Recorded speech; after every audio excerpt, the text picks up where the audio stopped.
이거는 요사안은 뭐 오늘 처음 보고받으시고 바로 토론해서 바로 결론 내기는 조금 어려운 사안인 것 같습니다. 국방부도 그렇고 그래서 저도 사안에 대해서 알고 있고 또 그에 관련된 역사가 있는 사안이어서 일단 어떤 것이 쟁점이다 하는 것은 아신 것 같고요. 그리고 국방부에서의 현재 현역 군인들에 대한 어떤 의료 지원 체계가 어떻게 되어 있는가 하는 것을 이해하는 데도 조금 도움이 된 것 같습니다. 이것은 국조실에서 계속 조금 논의를 어차피 토의사항이니까 해가지고 그렇게 하시죠. 이 대목에서 당에서 오늘 참석하신 분들 의견 지난번에는 여당이 먼저 했어요? 야당이 먼저 했어요? 항상 양보해요. 먼저 하세요. 먼저 하시죠.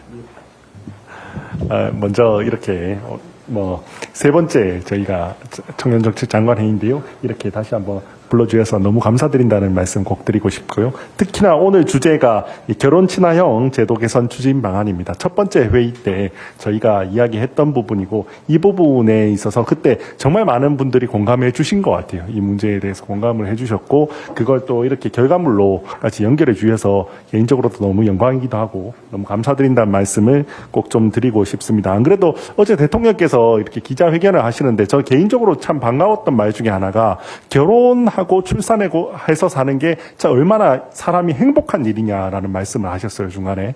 그러면서 그럼에도 불구하고 그러지 못한 현실의 아픔에 대해서 이야기를 해주셨어요. 그게 그렇게 대통령께서 공감해 주신다면 우리 청년들이 더 많이 결혼하고 행복한 가정을 가지고 살 수 있도록 우리 이재명 정부가 좀 그렇게 나아갈 수 있지 않을까라는 그런 약간 기대도 가졌고 그리고 거기에 저도 좀 더 협력하고 또 야당으로서도 협력할 건 협력하고 또 지적할 건 지적하고 이렇게 해야겠다라는 생각이 많이 들었습니다. 오늘 전반적으로 이 제도는 너무나도 대부분 동의하는 부분입니다. 정확히 말하면 이제 결혼 페널티에 대한 부분이었죠. 결혼을 함으로 인해서 더 불리해지는 것들을 이제 좀 개선하자라는 부분을 이야기를 많이 해주셨는데 다만 한 가지 여기서 저는 조금 더 나아가야 한다고 생각을 해요. 왜냐하면 오늘 거는 거의 대부분 혼인신고를 함에 따라서 오는 불이익에 대한 부분인 것 같아요.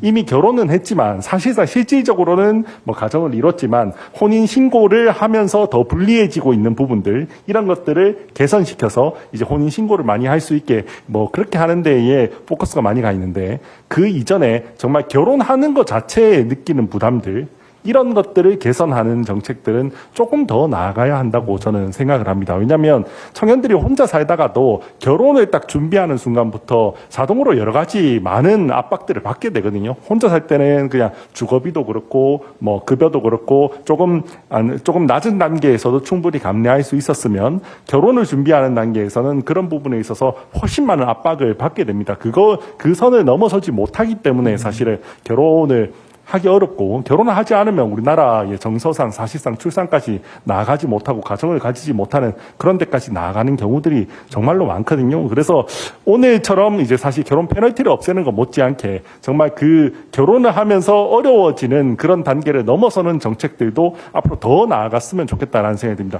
제가 몇 개 최근에 있었던 사례들 중에 기사도 하고 했던 거를 좀 검색해 보면 이런 것들이 있어요. 사실은 627 우리 주택 때 가계부채 때 점검 회의 때 사실 부동산 이렇게 대출을 줄이기 위해서 여러 가지 우리가 정책들을 많이 냈잖아요. 일정 부분은 필요할 수 있었다고 생각합니다. 일정 부분은 과열된 부동산 경기 이런 것 때문에 필요할 수 있었다라고 생각하는데 그때도 보면 사실 신혼부부 대출이 많이 삭감되면서 엄청나게 많은 고통을 겪어서 신혼부부들 중에는 국가를 상대로 지금 국가배상 소송을 하고 하는 분들도 있으세요. 사실은 조금만 우리가 이 가정을 가지는 게 되게 중요한 일이다라는 걸 우리가 생각했으면 그래도 우선순위에 있어서 여러 가지 우리가 대출 제한 정책이라든지 부동산 정책을 세우면서도 그래도 신혼부부들은 조금 보호하는 쪽으로 이렇게 저는 조금 더 신경을 쓸 수 있지 않았을까라는 아쉬움이 사실 조금 있습니다. 어제 대통령께서도 또 이제 부동산 대책에 대해서도 향후에 여러 가지를 내겠다라는 취지로 조금 말씀을 하셨어요. 세제 개편부터 해서 뭐 대출 뭐 여러 가지 개편을 하겠다라는 이야기를 쭉 하셨는데 그런 부분에 있어서도 마찬가지 지난번 대책처럼 약간 신혼부부들이나 이렇게 결혼을 하려고 준비하는 사람들이 혹시나 또 좀 불이익을 얻지 않을까라는 부분을 또 걱정하는 분들이 저는 많이 있으실 수 있다고 생각을 합니다. 그런 부분은 혹시 그래도 우리 이재명 정부에서 조금 더 신경을 써줘서 혹시나 그런 일이 좀 신혼부부들이 불이익을 얻지 않도록 심지어 조금 더 나아가면 좀 필요한 부분들을 더 도움을 얻을 수 있도록 특히 지방 같은 경우는 저는 이제는 신혼부부들 같은 경우 결혼을 한 사람들이 약간 소득이나 이런 부분에 있어서도 이득을 보는 이런 정책들이 있어도 된다고 생각하거든요. 예를 들어서 뭐 내일 채용 공제 이런 제도들이 있잖아요. 그런 부분들도 사실은 결혼을 한 오히려 가구들이 조금 더 유리해지게 이런 식으로 우리가 제도를 조금 더 설정해 주면 그 청년들이 결혼 단계에서 겪는 어려움들 그런 것들을 좀 더 쉽게 극복하고 많이 행복한 가정을 가지게 되지 않을까라는 생각이 듭니다. 오늘 그래도 이 취지에 너무 공감해 주셔서 너무나도 감사드리고요. 앞으로도 조금 더 많은 정책들이 나왔으면 좋겠습니다. 이상입니다. 네. 오늘 가장 중요한 것은 오늘 같은 자리가 우리 국무총리님이 바뀌시더라도 계속 이어진다라는 확신이 필요할 것 같습니다. 꼭 그렇게 되길 바란다는 점을 먼저 밝히고요. 이 페이지에 신혼부부 주택 특별공급 청약기회 확대 이 부분 보면서 말씀드리겠습니다. 청약기회 확대되는 것도 좋습니다. 그러나 지금 20대, 30대, 특히 30대의 첫 집을 마련하려는 저 같은 사람들에게 그런 사람들에게는 대부분 대출 자금이 필요합니다. 그런데 청약이 된다 한들 실제 내가 돈이 마련되지 않은 경우에 들어가지도 못합니다. 그렇기 때문에 신생아 대출이 되었건 아니면 이런 신혼부부에 대한 대출 기준 완화 역시 필요합니다. 지금은 아직은 이거에 발맞춰서 가지는 못하는 것 같습니다. 그래서 특히 신혼부부 그리고 신생아 대출에 대해서는 더욱더 전폭적인 혜택 확대가 필요하다는 점을 말씀드리고요. 아까 일자리 관련돼서는 말씀을 드렸고 군복무 관련해서 말씀드리겠습니다. 오늘 복지부 장관님도 오셨는데요. 기본적으로 군 병원에 대한 신뢰가 없습니다. 그렇기 때문에 아까 말씀하신 것처럼 민간 병원은 나가겠다. 민간 병원에 간 직접 비용을 지원해달라 이런 이야기가 나오는데요.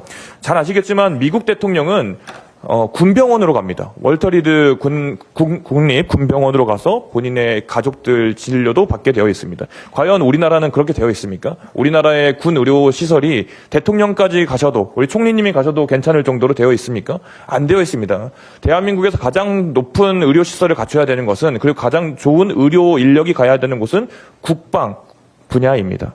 이 부분에 대해서 국방부와 복지부가 좀 심도 있는 고민을 해주셨으면 좋겠습니다. 그렇게 되면 우리 병사들이 그리고 우리 국군 장병들이 민간 병원으로 가지 않으려고 할 겁니다. 오히려 더 좋은 혜택을 받을 수 있고 더 좋은 의료시설이 있는 군병원으로 가려고 할 겁니다. 이건 중장기적인 과제로 꼭 논의해 주시기 부탁드리고요. 제가 경기도에서 청년비서관을 할 때 이 군복무 청년상해보험 가입 관련해서 업무를 맡았었는데요.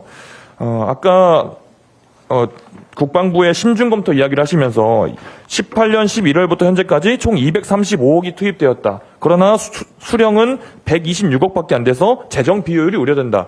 그런데 여기 계신 분들 중에 보험 안 드신 분 있으십니까? 보험비 낸 것만큼 지금 본인들이 의료비를 받고 계신다고 생각하십니까? 그렇지 않습니다. 이 보험이라는 개념은 이렇게 접근하면 안 됩니다. 보험은 기본적으로 다 매몰되는 매몰 비용이라 생각하고 들어가는 겁니다. 국가가 대한민국 청년들, 대부분의 남성 청년, 그리고 요즘은 이제 여성 청년들도 있지만 대부분의 남성 청년들을 청춘을 억압하고 자유를 빼앗아 가면서 대한민국의 국방을 지키고 있는 것입니다. 그러면 무한 책임을 져야죠. 어떻게 이런 접근을 할 수 있을지 저는 조금 유감의 말씀을 드리고 그리고 예산이 어마어마하게 들지 않습니다. 경기도에서 1년에 제가 알기로는 약 20억 정도를 투입해서 이 군복무 상해보험을 들었던 것 같습니다. 경기도의 청년 인구가 대한민국 청년 인구의 한 4분의 1 정도 됩니다. 단순 산수로 곱하기 4만 하면 됩니다. 1년에 그 정도 예산 들여서 우리 청년들의 그 부상이나 여러 가지 질병에 대해서 무한 책임을 지는 것에 국가가 인색하면 안 됩니다. 정부가 인색하면 안 됩니다.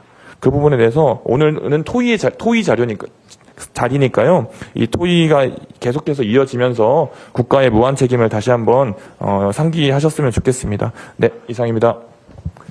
네, 또 다른 분 혹시 말씀 있으신가요?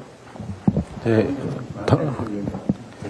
네, 대학생 위원장님. 국민의힘 중앙대학생위원장 김채수입니다.